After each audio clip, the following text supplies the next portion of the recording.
నాన్న అవటానికి పదం రెండక్షరాలే, కానీ ఆ మనిషి జీవితాంతం. పిల్లల్ని పెంచడానికి ఎన్ని నిద్రలేని రాత్రులు గడుపుతారో మనం చిన్నప్పుడుగా ఉన్నప్పుడు తెలీదు. మనం ఒక బిడ్డకి తల్లిదండ్రులు అయ్యాకే ఇది తెలుస్తుంది అన్నమాట. నాన్న ఎన్ని ముళ్ళదారులు ఉన్నా తను భరిస్తూ తన కన్న పిల్లలకు పూలబాట వేస్తాడు. అలుపంటూ లేకుండా తన జీవితాన్ని మొత్తం కుటుంబానికి దారిపోస్తాడు. నాన్నకి అమ్మ తోడు. ఆయన శ్రమలో అమ్మ సగభాగం.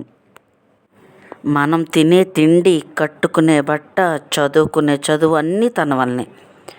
పిల్లలను తన భుజాలపై మోస్తూ ఆ నొప్పిని కూడా ఆనందంగా స్వీకరించేవాడే నాన్న.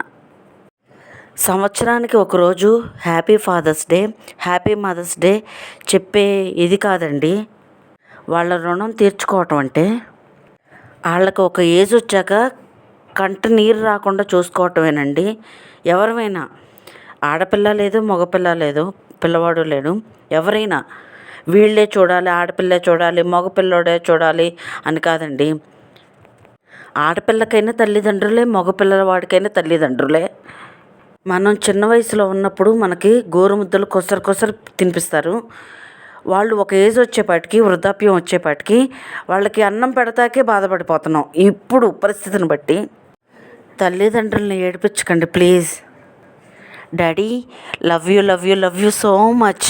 నా ప్రతి సంతోషాన్ని నేను మీకు పాలు పంచుకున్నానో లేదో కానీ నా ప్రతి బాధలోనూ మీరు నా బాధని షేర్ చేసుకున్నారు. మా లవ్ యూ సో మచ్ మా. Daddy love you.